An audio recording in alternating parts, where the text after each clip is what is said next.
Computer looks like that. Ready? All right, ladies and gentlemen, at this time, we're going to call the regular meeting of the County Commissioners Court to order. It's Tuesday, the 25th day of May, 2021. Let the record reflect it is 8:30 a.m. We are in the Hill County Courtroom. And the quorum of commissioners is present and established. Further, this meeting has been posted in accordance with Texas Government Code 551, better known as the Texas Open Meetings Act. And at this time, before this undertaking, let us first invoke the blessing of the Almighty. Brother Mike, come forward.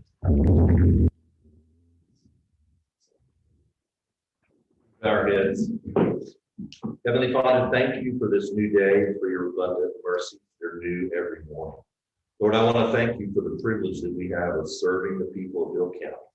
And I ask that you grant Judge Lewis, these commissioners, wisdom and insight and understanding as they conduct the business and lead the affairs of this county for the well-being of its residents. And Father, I ask you now that you bless the proceedings of this court. Let everything be done for your glory, for our good. And we ask these things in the name of your Son, our Savior, Jesus Christ. And everyone said, Amen. Ms. Norris, do you have somebody that could lead us in the pledge this morning? All right. Start off with the to the flag of the United States of America and to the republic for which it stands, one nation, under God, indivisible, with liberty and justice for all. Honor the Texas flag. I pledge allegiance to thee, Texas, one state, under God, one indivisible. All right, thank you all for being with us this morning. Appreciate that. Good to see some folks in the courtroom. I would start with the commissioners, but I think I know what the answer is going to be. What's going on in your precinct? Just load them up, Noah, two at a time at this point. So, Tom, what's the weather report? What's going to happen? They're just doing the forecast today, so it's supposed to get better for Thursday and Friday, and Saturday it's back in here again. So just make sure your boat's got plenty of fuel and you got plenty of bait. Sheriff, what's happening with you guys today? Oh, it's been pretty slow so far. Hopefully it stays that way other than the weather. Oh, wood. Spread it around that a little bit. That'd be wonderful. What's going on tonight, Bill? We got the cameras installed. You're familiar with the Irwin building. We got the cameras installed last week over at the support services building. Upgraded some equipment last night. We had a little bit of a late night and upgraded some of our equipment to the new equipment that we recently ordered. Had to work out some kinks, but we got everything up and running. And, so those are the big top topics right now. All right, it's been a lot of work lately. I know. We appreciate that. Larry, John, what's going on with the constable's office? Kevin's going to get an evaluation on the vehicle. Wonderful. Get that done, and then Gersh is out sick for the holidays. Okay. Hopefully he'll get well So soon. just John and I. Just John and you. County's in good hands. We'll be all right. I try to believe you, sir. JP, you got anything for us, Shane? All right, there you go. Susan, anything to share this morning? I failed to get on the agenda that we will need to be applying for that American Rescue Plan. Mm-hmm. And then I guess Danielle and Scott had come to me that we needed to apply for the gangster from February. So You think we need to do that next week, or can you wait till the next regular meeting? well, I'm gonna see what I need to do and just ask y'all to ratify my action if I have to go ahead and get it done. There's a deadline, so pending the deadline. On the February disaster, or? Yeah, Okay. that's the main one. The American Rescue Plan is not a deadline for pulling down those funds, but for the February disaster, I think it's June something. So we'll look again at the deadline and make sure that it's Let's go ahead and plan on scheduling the Commissioners Court next Tuesday, just to make sure we get that taken care of in a timely fashion. I know how it is with those applications. We think we got everything they want, and they go back and go, well, we want one more thing. So, right. Well, that'd be great. okay, we'll try to do that then. Ms. Rhonda, you got anything to share this morning? Yeah, pay the bills. Pay the bills, pay the bills. Commissioner, what's going on precinct 1? Well, we need some money. You You said that last time and it ain't quit. We need to stop playing. We are busy repairing the roads that we've rebuilt in the FEMA. All the FEMA projects are holding up real well. Now, some of the edges have washed off because the water's got unusually high in the ditches, but people are having problems with their roads, not ours. The roads that we have not rebuilt are the ones giving us a lot of trouble. So even my road washed out, and so we're trying to save it rather than build a bridge across the lakefront backs up into my where I live. Okay. Some nutrients for beavers up with the pipe, and it's bad, but we're gonna make it. Okay. But everything else is good. People are still dumping tires. I'm grateful they dumping them in our yard for some reason. That's okay, because we don't have to pick them up. But they're Seriously, they're not bringing them straight to the yard and dumping the money? They are. You're getting these people trained. I'm impressed. Well, they just go right to the yard, and every day to it work done, I notice a bunch more new tires. I don't know if the tires are multiplying on their own. But we hadn't picked up any out of the ditch. They just bring them up and dump them in the top. I might need a sign about that. But then again, I'm of two minds. I know they're gonna dump them in the ditch. They're gonna dump them one way or another, and so it's a double-edged sword, but I'd much rather than dump them there, and then I have to. Yeah, spend the day going up. People out to pick them up, so. The Sheriff's Office, I want to thank them guys, and they've been cleaning up messes after messes after messes. And one of their deputies sits on top of one of the big dirt piles up there at night for some reason and watches our stuff for us. And I don't know how many people he's talked to, but I'm grateful for it. Mr. Crumpton, what's going on with precinct 2? Well, we've been fortunate in precinct 2. We hadn't had the heavy rains that the other precincts have had, and just enough to keep us from doing anything. And we've been working in the barn and shop, trying to service, get everything ready to go when it dries out. There you go. About it. Commissioner Hawkins, what's going on with precinct 3? Same thing. Haven't had the big rains, just a lot of snow rain, which is right out the mud holes and potholes. So in between showers, we've been trying to patch those, keep those closed as much as we can. Change oil on everything, grease everything, service everything. Tell me you're ready to go when it dries up. When we're ready to go, I'm sure we just something show up on the project. That's the way it goes, isn't it? Commissioner Lake, what's going on with precinct 4? Got the same thing everybody else is doing. When it's dry enough, we've added to our stockpiles there at the bottom. Okay. That's about that extent. There you go. Well, just kind of give you a breakdown of what's going on around here. Let's start with the courthouse today. Most of the sheetrock operations are done at the hanging the sheetrock. They still got a lot of tape and bedding. Now their sheetrock still needs to be done in the basement, but that's around the pipes. We found that testing the insulation of the chill water lines, it got so we actually have to extend our project into the boiler room. So we're still waiting on the material to show up to do the insulation. Once that insulation's in, we can hang that sheetrock and be done with that.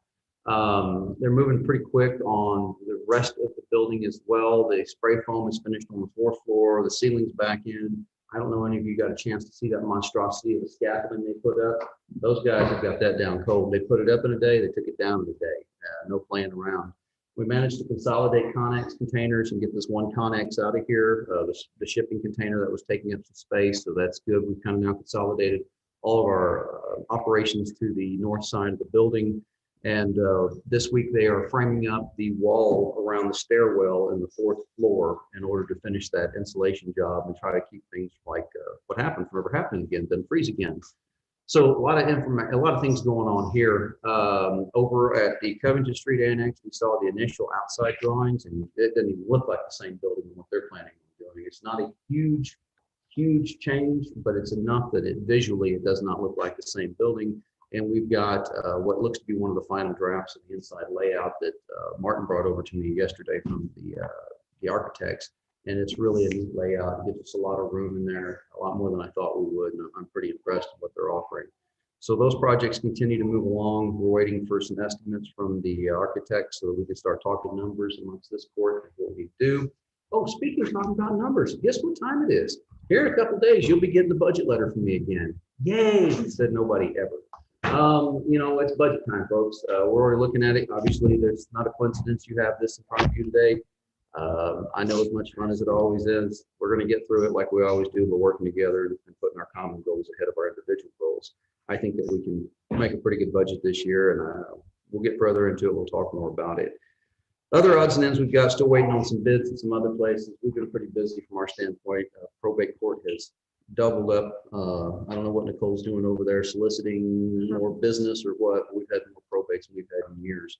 So we've got a good bit going on around here. Thankful for the rain, even though it seems like a lot, because I promise you it will turn off again sometime soon. So, but hey, that's what I've got.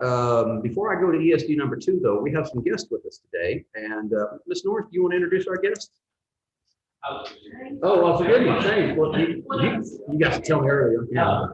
So the first sheet was the flood, which got this sheet, I mentioned it. Just about just real quick brief update of what happened in the district. Some of our junior project medals. That's it. Come on, spread out, guys. You guys can see y'all. Hey, good morning, guys. My name is Cameron Camp, and here with me today is the Cook County 4-H stuff, and we'd like to give you an update on our progress. So, if you can introduce yourself. I'm Cassie Allen Camp. I'm Cheyenne. Cheyenne is good. We're good with that. Okay. Engage. I'm gonna tell you guys a secret. Sometimes I get nervous up here too, so don't ever worry about that, okay? You can smile and power on through it. You're doing great. Go ahead, Ms. Camp, please. Last month, Hill County represented very well at the District 8 4-H rifle contest. Our club took a total of 13 shooters who all did an amazing job. Our individual gold medalists include Dakota Manisteri, Ellen Soule, and Cameron Camp. Our team gold medalists include our junior precision rifle team, our intermediate light rifle team, our senior precision rifle team, and our senior light rifle team. Our individual silver medalists include Leah Soule and Cassie Allen Camp. Our team silver medalists include our junior light rifle team.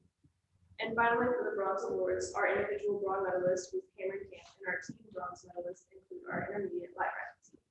Hill County brought home a total of 17 gold awards, 7 silver awards, and 4 bronze awards. Our club was very successful at the district match. Our senior precision rifle shooters, myself, Dakota Manisteri, and Mason Tibbs all advanced to compete at the indoor state rifle match in Victoria, Texas on June 6th. We would like to thank all of you for your continuous support, and we'll be bringing back more updates as our future program continues to grow. Well, I want to know, let's start over here on this end. What'd you do? I shot light rifle and iron sights and Okay. insight. All right. And I won a belt buckle and these 2 medals. All right. That's incredible. And how about you? I did precision, the 3P light rifle and then team light rifle. Okay, good. And you medaled in all 3, it seems. That's incredible. Would you like to tell us? You want to tell us for her? I don't know, what is she? 3P team and then light rifle team. Well, congratulations. That's really something else. And you got a medal in both of those. Really proud of you. That's a great job. How'd I you competed in light rifle and the team light rifle. I competed in precision rifle, light rifle, and team for both. Oh, wow. You guys are really impressive. I'm really something else. I'll give you some update on something that we talked about. You hit me up about 2 or 3 years ago. I think it was you that did this. So we've reached out, we've identified a piece of property, and we're in negotiations now for that piece of property so that we might be able to have a shooting range here in Hill County for you guys to use. So that's our goal, to continue to move forward with that, and I'll give you some updates as we get that moving along again. Also, I'd like to tell you all, we took the most kids we've ever taken to the district shoot this year, and they took home, how many team first place or gold? 17. Yes, so that's the most medals we've ever brought home. So the program is really doing well. That's I'm incredible. really proud of them. And these 2 young ladies over here don't brag on themselves a whole lot, but they are also competing in junior Olympic shooting events. So Wow. we have a lot of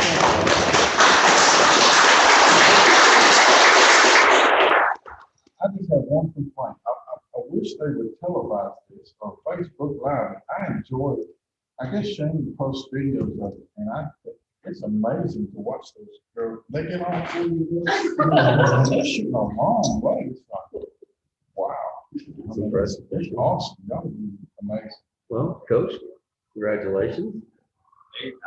They do a great job. All the kids are, and you know, when you first get into around the group, you're like, okay, we got a bunch of kids with guns and bullets, you know, and very rarely are you making a safety correction. And if it is, it's probably you're being way overly safe. None of these kids have to be corrected. They go to the line, they know what they're doing, and they know the sport better than we do. I mean, once they're competing, hands off and do the thing, get over there. That's awesome. I got a question for you. Who's a better shot? Because I don't see him wearing any medals. I'm just curious. Sometimes it gets a little big. Pull those medals out, it'll be all right. Guys, proud of all you. Thank you so much for coming and sharing with us. We really appreciate you all. I know sometimes it's tough to talk in front of people, but it's a good practice. So thanks a lot. You guys have a great day. Enjoy. Thank you.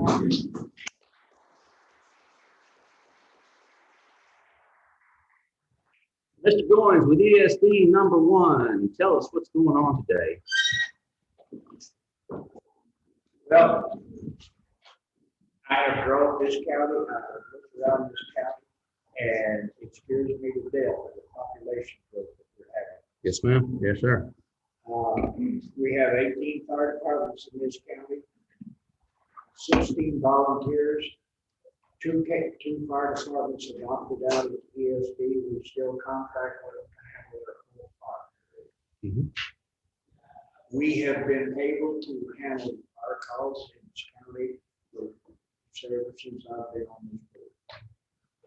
It scares me today of the growth that we're having and everything else. So we are starting a training program coming next month. Okay.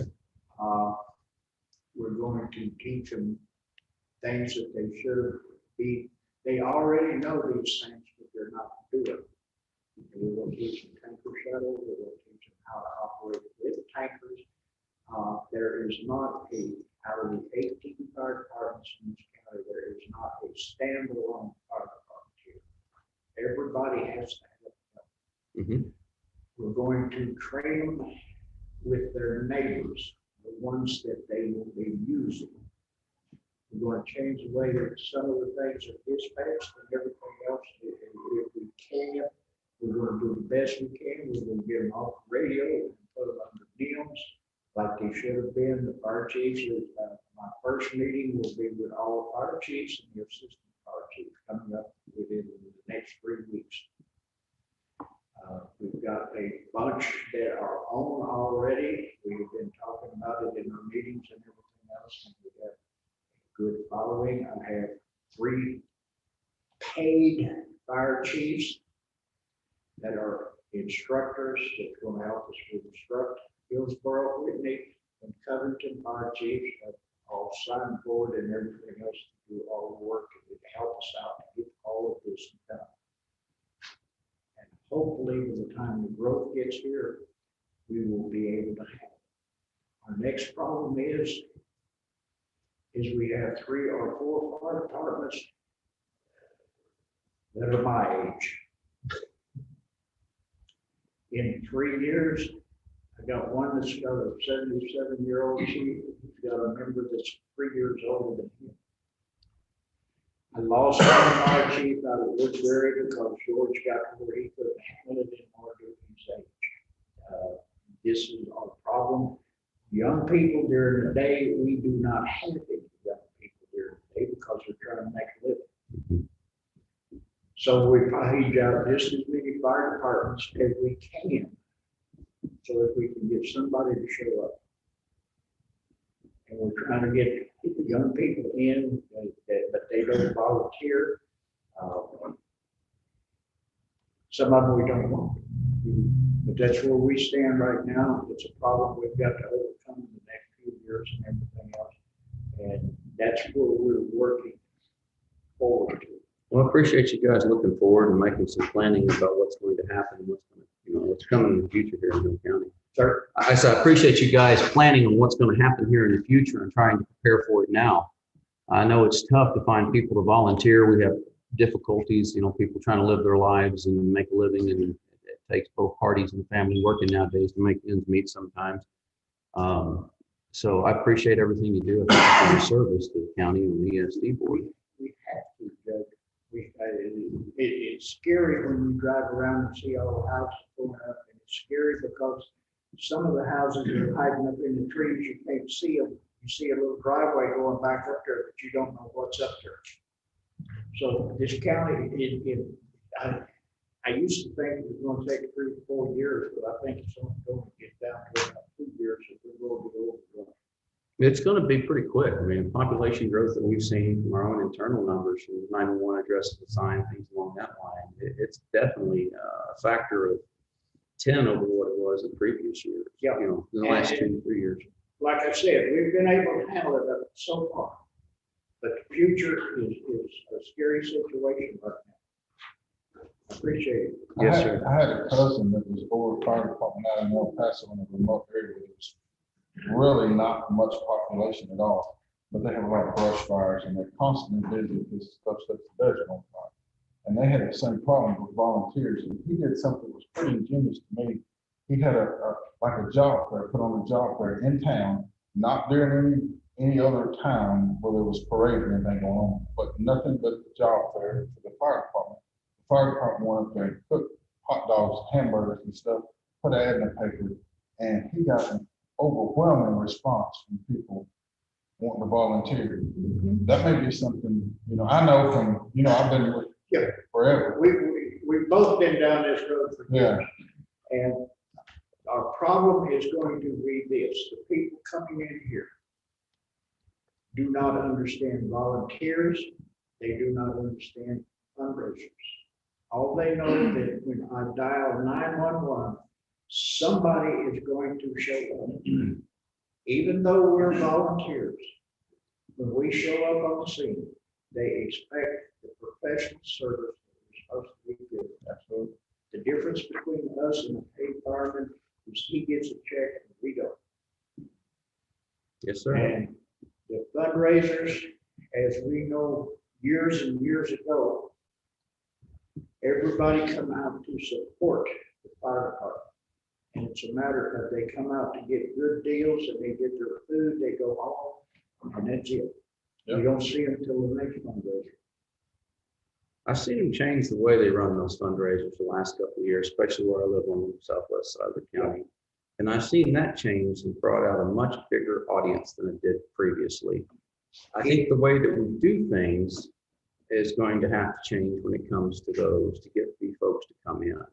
I think there's a lot of these younger folks that are looking for more of a social event instead of just, hey, grab a meal and go. For example, what we saw a couple of weeks ago at the Fuller Fire Department, they had a street dance afterwards. And that was probably the most well-attended thing I've seen in a long time. So it's a little bit different paradigm than they used to have in these fundraisers, but I see that may be something we need to look about changing too. Times are changing, we're gonna have to change with them. Well, years ago, Andy could a quote. A lot of the food was donated by the residents around there for the fundraiser. Remember that. It was not bought. Okay, Oh, you we used can't to go cook. buy a $3 a pound brisket and make any money on it. Oh, yeah. You can't buy anything right now like we used to. Mhm. Everything has gone up on us, even the bread and everything. So we're behind times. We've got to figure out some better ways of doing what we're doing. Okay, that's a good, fair point. What annual barbecue is that now? This last one was 40 something. Oof. I tell you how long I've been in it. Me and my dad and my grandpa and a guy named Floyd were at the first annual barbecue down there on Steve Williams' place in that bottom. We had a little band. I was like 5 years old playing the drums and guitar. At 5 years old, we started the first annual barbecue down there. And the first one, I've never seen that much money in my life. It was like $50,000. People were parked all over town, all the way up to the school. It was incredible. Lakeview used to have cake walks, cake sales. Mhm. Sold a cake for $5,000. Yep. Throwed it back in and resold it. Mhm. That's where we used to. All those people have gone by the wayside. They got older, they moved away, they died, whatever. And people today do not do that. They do not support us. Well, I think they support us. I just don't think they support us in the same fashion. I don't mean to be argumentative about things. I think it's just we have to find a way that they're comfortable supporting us. You know, back in the day, it was, hey, they were good about showing up and donating time and money. Nowadays, it's something different. And I don't know what it is. I don't claim to know the answers, but I think it's just we're going to have to change with the times and the way we ask for community support. We've got to change everything we do. Well, Ken, thank you very much. I will keep the court updated. As you always have. What it is. Thank you very much. I appreciate you. You have a good one. Ken, how long is it before you think Hill County will need a code? Sir. How long do you think, how many years before we have to have a code party like ambulance service? I would guess not over 5.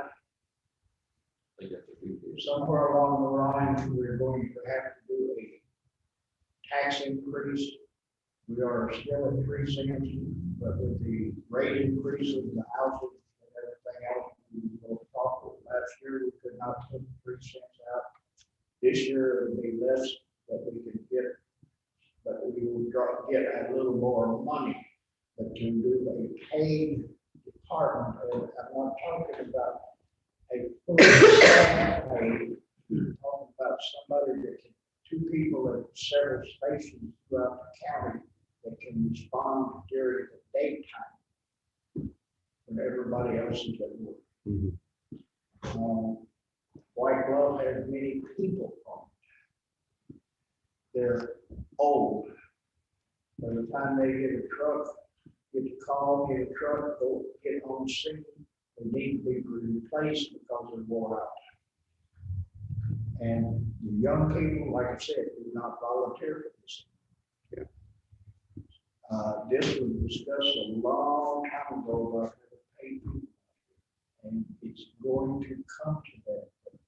Before we've got to show the people that we can handle this and do this, and then go back out for taxing. Gotcha. Thank you, Mr. Goins. I appreciate that.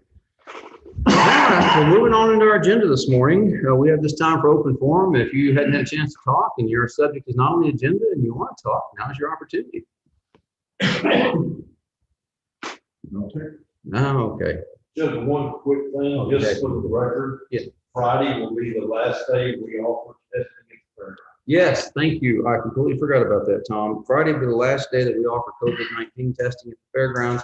Those numbers have dropped off to almost nothing, and that's with us only operating 3 days a week. There's, we stepped in to fill a gap, gentlemen, when there wasn't anything available. When there wasn't testing available, we stepped in to do that.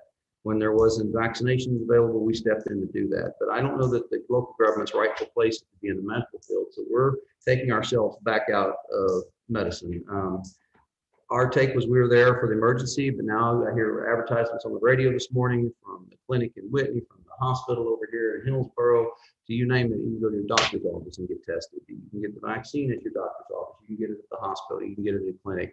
I know that the DSHS is going out to locations. If you have a business location, 10 or more people, and you want a vaccine, great, they'll bring that out to your location. So those folks are taking care of their business, and we need to refocus on what our core principles and priorities are here. I'm not going to lie to you, since the snowpocalypse happened and it got down to -3 and froze that dry sprinkler system, my life has been a little bit busy and we've had to shift our focus back away from COVID. The good news is the numbers have stayed low, very, very low.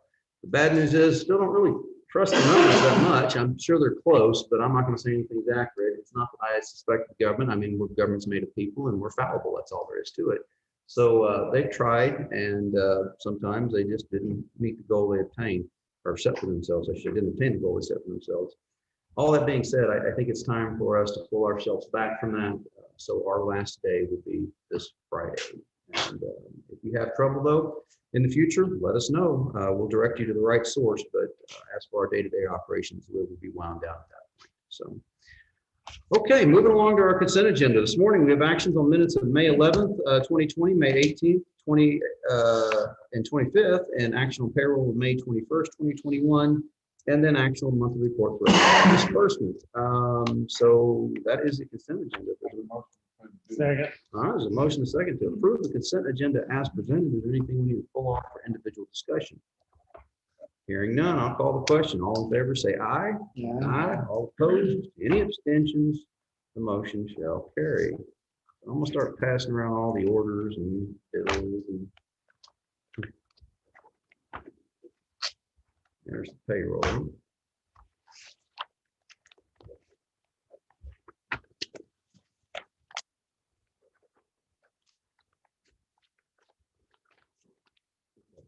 There's 2 signatures on the minutes this morning, gentlemen. All right. That leads us on to court orders today. Number 1 is discussed in their approved employee payroll wage changes. We have Amber Maxwell that is moving on to greener pastures, leaving the sheriff's department. Keandra Melton, again, oh, okay, she resigned via text message. There you go. Wow, wow, things are different nowadays.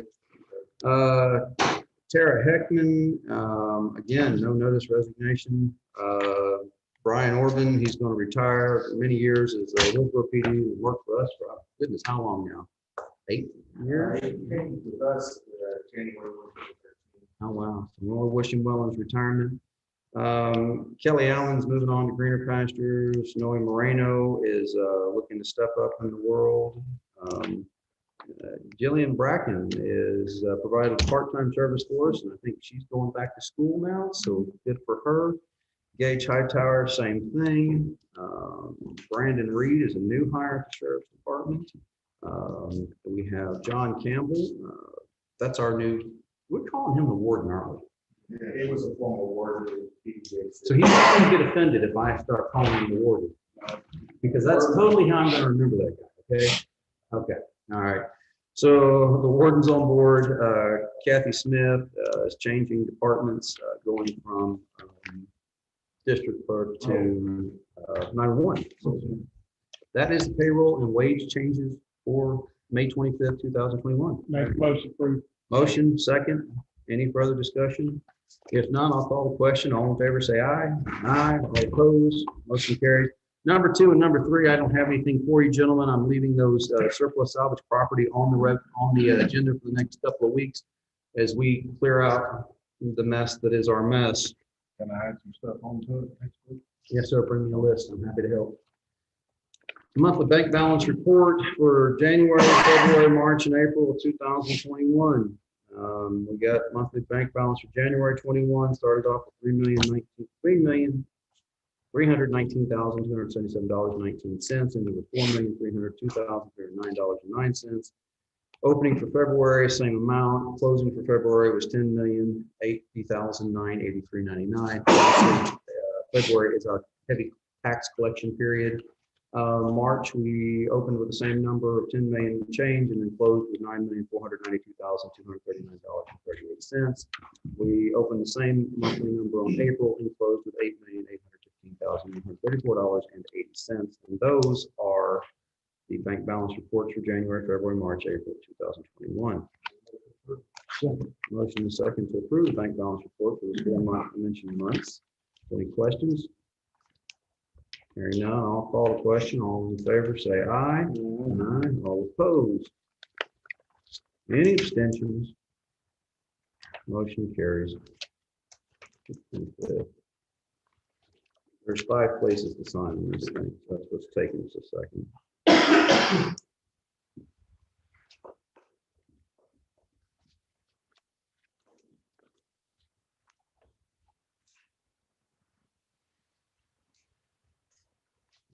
There you go, Commissioner. Moving right along to item number 5 is observe and record our Prairielands Groundwater Conservation District 2020 annual report. You had that before you previously, but this morning we have the pleasure of having the general manager of the Prairielands Groundwater Conservation District, Kathy Turner Jones. General Manager Jones, thank you for being with us this morning. Thank you. I have a few handouts if y'all don't mind passing around. Happy to. Is this okay? Is this fine? Completely okay. Okay. Well, first of all, I want to thank the judge, commissioners, and the board for allowing me to be here today. As the judge mentioned, my name is Kathy Turner Jones. I'm the general manager for the Prairielands Groundwater District. Many of you may be familiar with my predecessor, Jim Conrad, who previously gave this annual report to the court each year. I assumed his position in April of 2019 following his retirement after 6 years with the district. And we were unable to present last year due to COVID. I'm sure y'all's court was very busy at the same time, but we're going to be back and presenting. Hopefully we'll be a little more responsive to having this to you in the upcoming years. We'd really like to have this available to our public by March, April at the latest, given what happened in February and y'all's restraints. You know, it's just hard to find a time to work this in with all the courts. And so May is my catch-up month. And I'm glad to kind of hear, I've presented to 2 counties so far, and on their agenda was the retirement of all their auditors. And so this is the first court I've been in this month that they're not retiring the auditors. So I'm glad I did see the trend with that. As I mentioned, I'm pleased to be here today to present you copies of our 2020 annual report and give an update on the district's performance in regards to achieving effectiveness and responsibilities that are involved with groundwater management in Hill County as well as the district as a whole. As you may be aware, the district covers 4 counties consisting of Hill, Somerville, Ellis, and Johnson County. While 2020 was not the year many of us had predicted, it did hold many milestones and accomplishments for the district itself and for groundwater management in the region. The year marked the continuation of the implementation of the district's permanent rules that were adopted in December 2018 but did not go into effect until 2019. This allowed us to bring forth historic use permits and the creation of operating permits for new use that's coming to the district.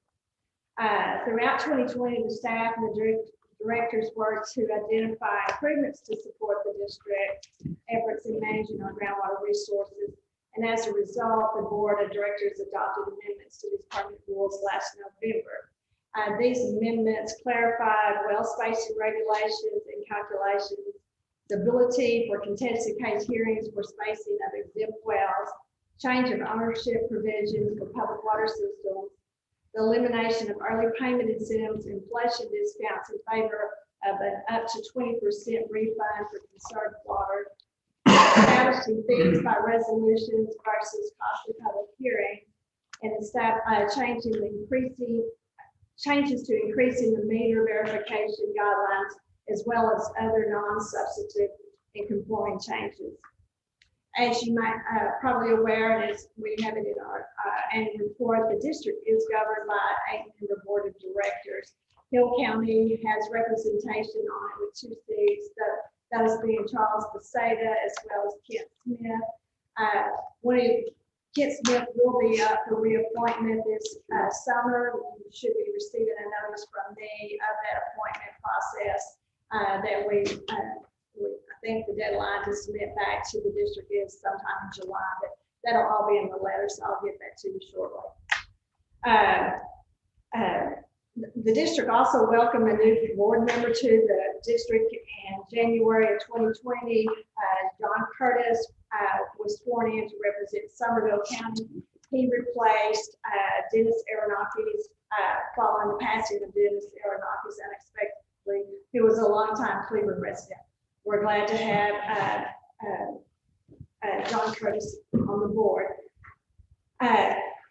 Moving forward, I handed out some handouts, and one of the things I want to point out, keep in mind that the majority of the wells within the district are small household wells and exempt from restoration if they were drilled prior to April 2011, and are used solely for domestic livestock or irrigation use or agricultural use. In this handout, it's more of a snapshot of what is going on in Hill County of those registered wells. We recognize there's many, many more wells, but this is the information we have available. And of the 2000, the first little chart shows the total number of wells registered within the district of 2002, of which only 215 of those are in Hill County. And what you'll see is Hill County is such an agricultural, rural county compared to some of the other areas. Somerville is very, very small, so certainly their well numbers are less. But a lot of the use going on in Hill County is exempt. And by that, some of it's protected by statute. Agricultural use is exempt from regulation, but, we don't have the numbers of the production. So it makes it a little harder to forecast what is really going on with the water resource. But we do have ways, knowing acreage based and crop growing, that we're beginning to look at upgrading this database, that we can calculate some assumptions to better understand or show how the water usage is being used, plus, where the water level declines are occurring and how to, design rules around that to protect those private property rights and so forth. Within these 215 wells that I have shown you today for Hill County, there are several types of wells outside of what I've already mentioned. The majority of what we have here again is your domestic use and water in lots.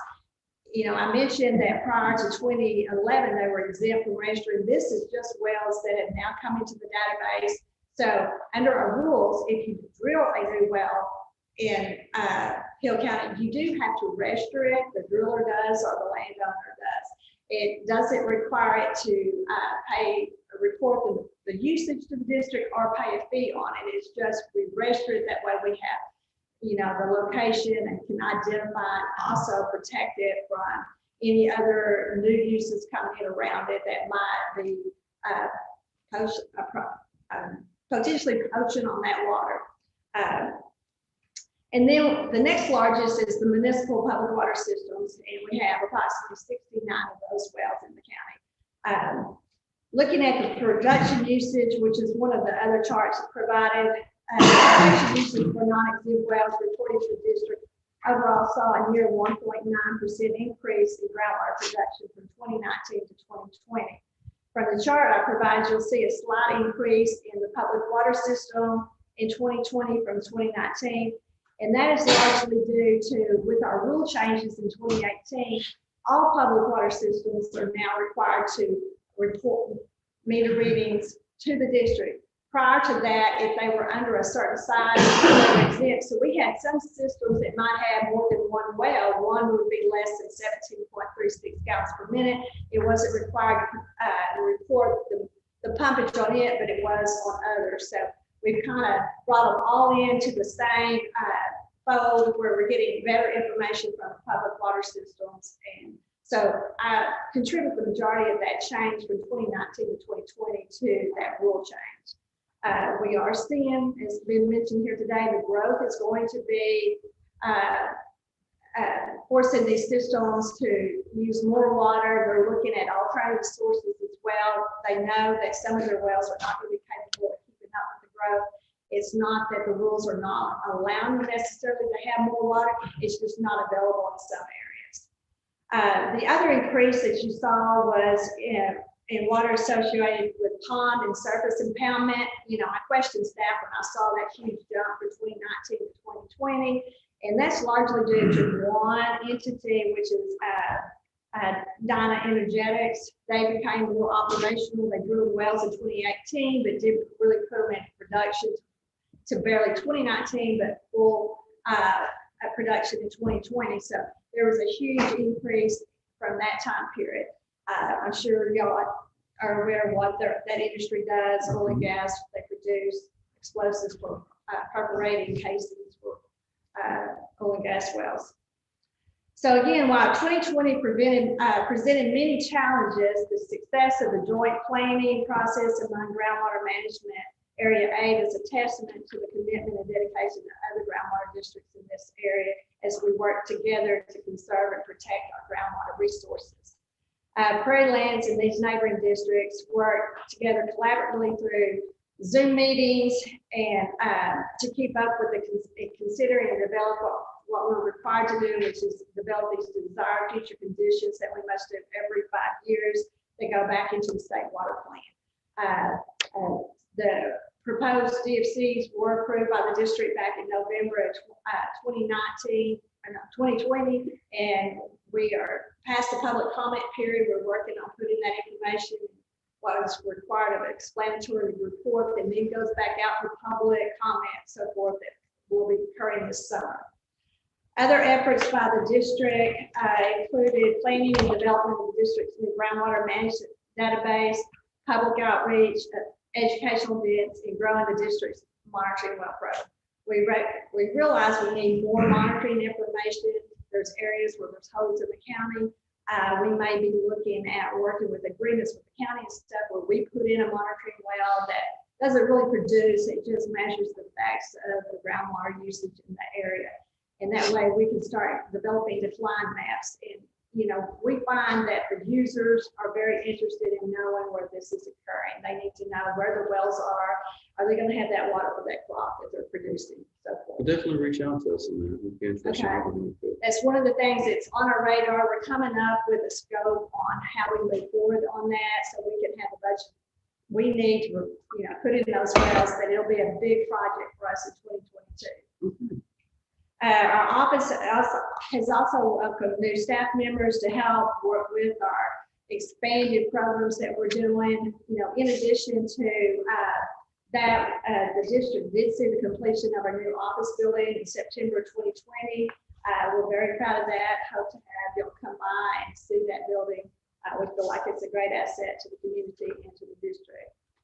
And with that, if there's other information y'all would like or questions for me, I'd be glad to answer. But again, I appreciate this opportunity. Sorry, it's kind of a fire hose, but No, that's all right. General Manager Jones, we actually got a copy of this. You dropped off here a while back and we passed it out previously.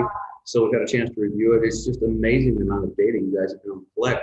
Remember when we started this district, I was here at that time, and how far it's come in just the last, 12 years now. it is.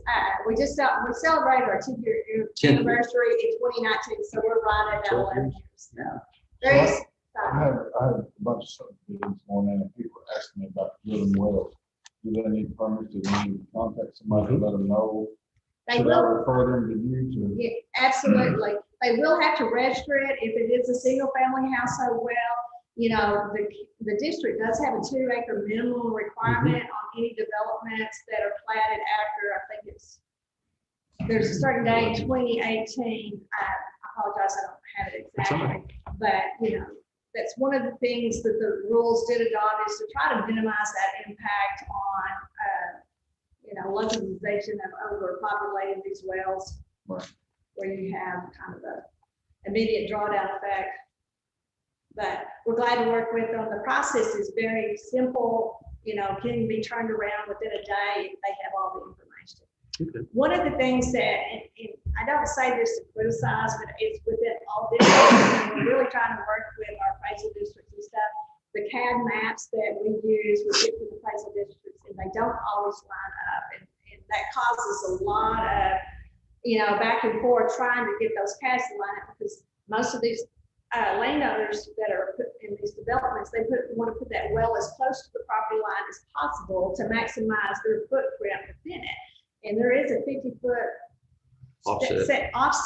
And so when those CADs are off 10 foot, 20, you know, we spend a lot of time trying to make sure we're getting that where it needs. And, you know, if y'all have any influence on helping these appraisal districts, and it's really not them, it's how they're receiving those shape files.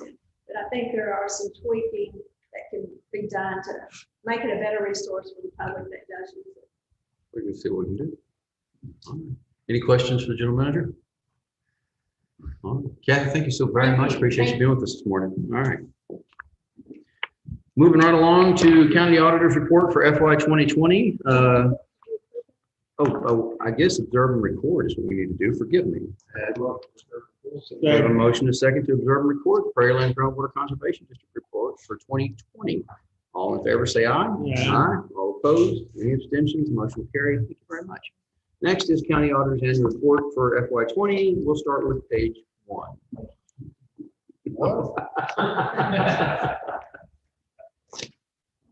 The first.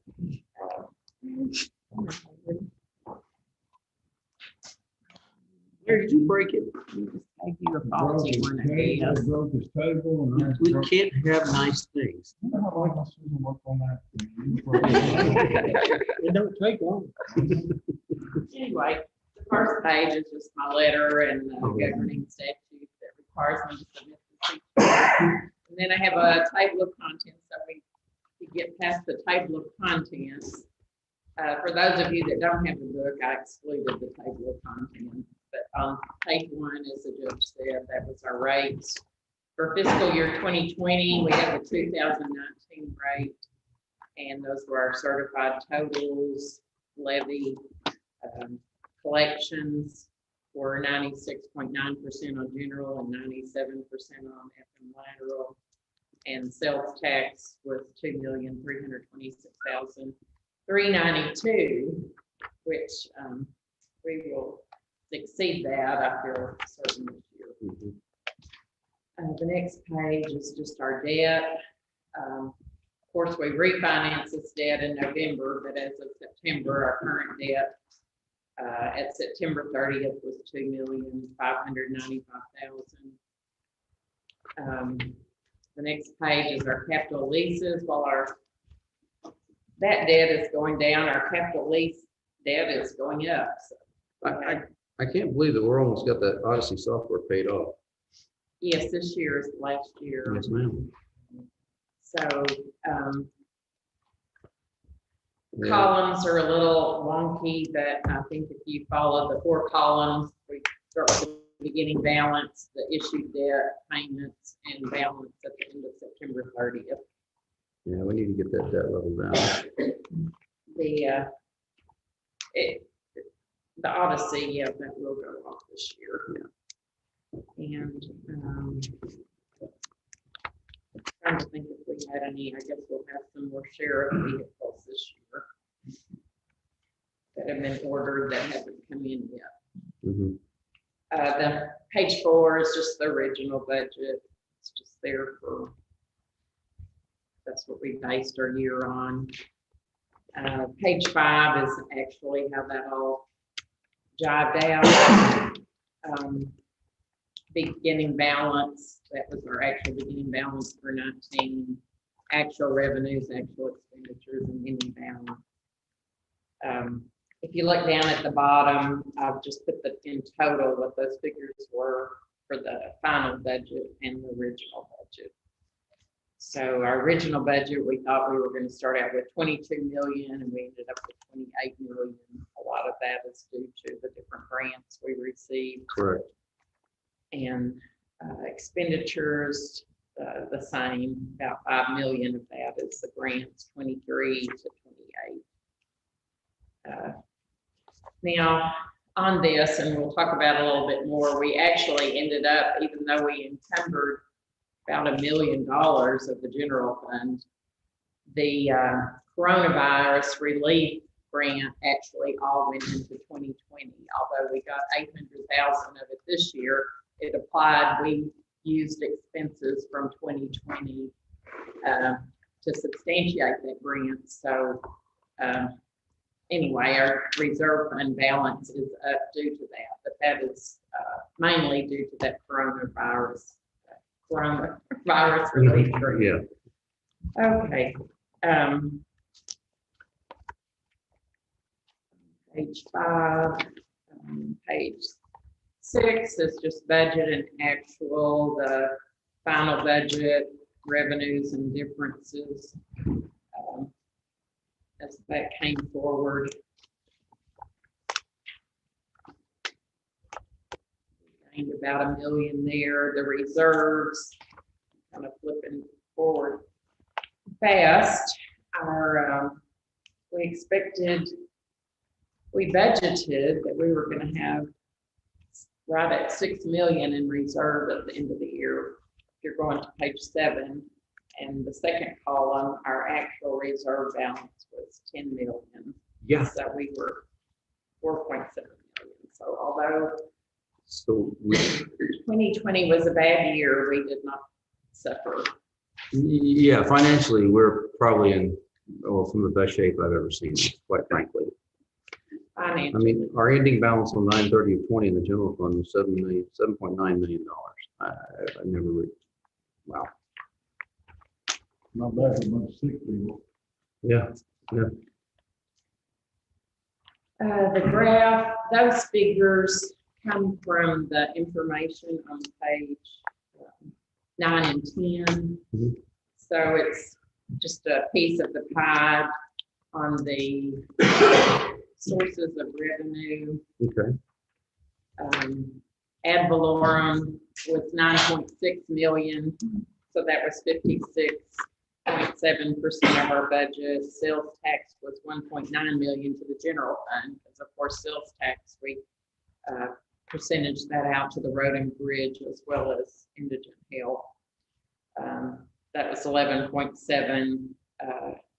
This intergovernmentals and grants, that's like the DA, the longevity pay and the salary supplements the state give us for officials, as well as our fees. No, not our fees, but, and that included our grants for the general fund. This is just a general fund pie chart, not of the whole county. I think it's interesting to see that ad valorem tax only makes up 57% of our revenue. You see a visual like that. You know, we still have a considerable 43% of our revenue comes from other sources other than the taxpayer.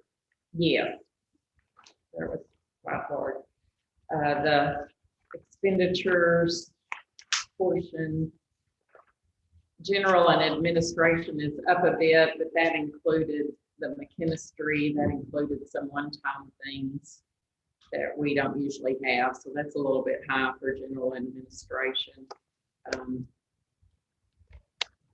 Corrections and public safety, if you look at the sort of those funds, that's actually including the bailiffs, the animal control, that actually has Tom in there. It's all the people that have the departments starting in 3. So sheriff, health and safety, animal control, dispatch, and emergency management is included in that, just because it's included in that sector. And the bailiffs. And total spend on that was 6.5 million altogether. We did have some transfers out of 225,000. Our capital lease payments were 357,000 general. And then you go, this is just kind of a consolidated recap on the general fund, page 9, of those figures that were presented in the chart. Okay. The bottom line for general shows a net actual of 703,000 gain, 471. Now, page 11 is kind of some highlights of the year. We did receive we had several election grants. Some of those are for expenses of the election, so they're going to be in this year.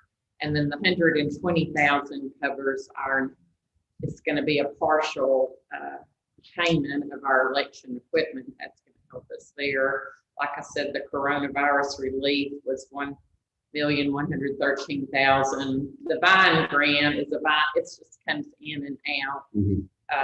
It's for the notification system for victims of crime when people are released from jail. We had some bulletproof vests grant money, and they secured some jail commission grant money for some improvements at the jail. And then the disaster money is presented there. So by precinct. $4.6 million in grant funds last year. Well done, guys. Well done. So that's quite a bit. The sales tax, of course, our budget is based on estimates, and some are good and some are not. And sales tax, before the coronavirus, our world was going like crazy, and we upped that estimate quite a bit. So we were budgeted 2.8 million. We had an actual of 2.3 by God's grace, but we got 2.3 million. I think we should be celebrating. If you look at FY19 and FY20 put together, we're still 150,000 ahead of what we budgeted. So, you know, previous year we budgeted 1.9, wound up with 2.5, so we're 626,000 over. We collected 626,000 more in sales tax. Again, COVID is just a difficult thing to plan for if you don't know what's going to happen. Right. At the bottom, I made a note this year, we budgeted 2.1 million. Right now, our collections through April are 1.9 million for 8 months. So we're gonna be actually not far off of our 2020 prediction, who knows? What disaster. Wow. Now, the green pages, those apply to the recapitulation page that the green pages apply to the specific detail with respect to all of these funds. Okay. You know, of course, we have the special budgets in the back of our budget handbook, but those are not on the colored paper. So anyway, the ones of you that we are giving you a thumb drive, we'll have those to you shortly, and we'll also post it on the webpage. And if you find something you have a question on, of course, we go through this a million times. A lot of it's computer generated, but some is manual. And if there's a question, let me know, and hopefully you won't find any errors. Good deal. Thank you so much, Susan. I know it's a lot of work to put it together, but we appreciate it. Very timely. So good deal. All right, we have a motion to observe and record the county auditor's annual report for FY 2020. Motion and a second. Any further discussion? If not, all in favor say aye. Aye. All opposed? Any abstentions? I knew Rachel came down here for a reason. Rachel there, so see Andy and. Yes, ma'am. Thank you. Good deal. Oh, you don't need one more. I guess that's for the judge. I'm sorry. No, I have. Another judge. Oh, yeah, somebody else, not me, yeah. I'm good. I have one. Thank you. All right, number 7 is discussion and action, request for proposals for health insurance. We're not going to get numbers from our health insurer until probably almost July at this point. We have time to go around and ask and see what's out there. We have not had a great year on claims. We actually had kind of a plum year this year after looking at some numbers. I still think it's in our best public interest to go out and just look and see what's available out there. I'm not saying we're going to change insurance carriers at this point, but I want to look and see if somebody else has got an offer. So we haven't done it in 2 years. I think it's time just to put it out there. There'll be some questions. I'm writing an RFP in the office right now. I've got probably about 75% of it drafted. But I'd like to ask you guys permission to go out and just receive proposals from health insurance carriers to see what's out there. Yes, sir. Second. Motion and a second to request proposals for health insurance. Any further discussion? If not, all in favor say aye. Aye. All opposed, any abstentions? Motion will carry. Number 8, discuss and or approve opening a new bank account titled grants. Hey, Jesse, good to see you, sir. All right. So Mrs. Burkhart is asking us to open a new bank account titled grants. Wells Fargo closed out our former grants account due to inactivity. Thanks a lot, Wells Fargo.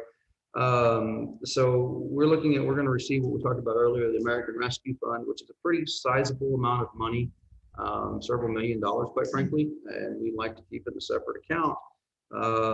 So I would think that it probably wouldn't be a bad idea. Susan, your thoughts? Are you okay with this, or? Yes, that's right. Okay, good deal. Good. We want 2 accounts. We Oh. want one for Wells Fargo and then one for Citizens State Bank to actually put the funds over there in the CD or money market funds we aren't going to use. Good plan. To keep those there. Yes, ma'am. And they have offered traditionally a higher interest rate on their money markets than Wells has. So, okay.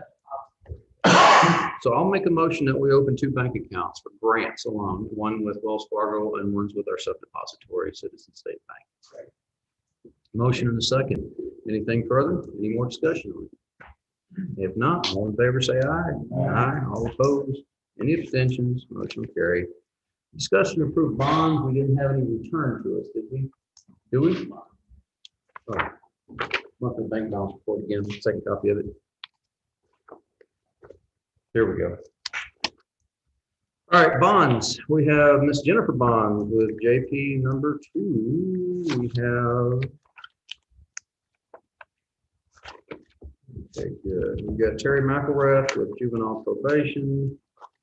We have Mr. Martin Lake. He says bond is up. So.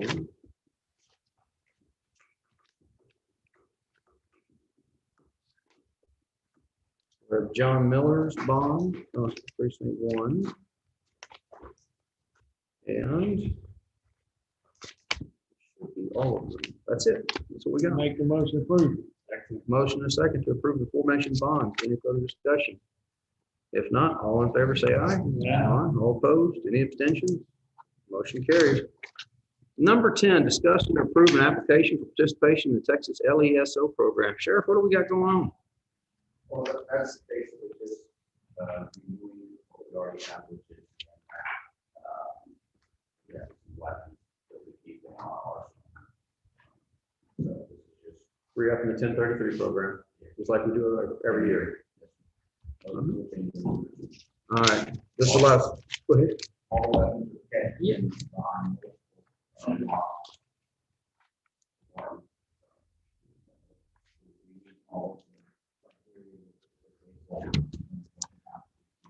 Well, this gives us tools in our toolbox we wouldn't have otherwise. I think it's a good idea.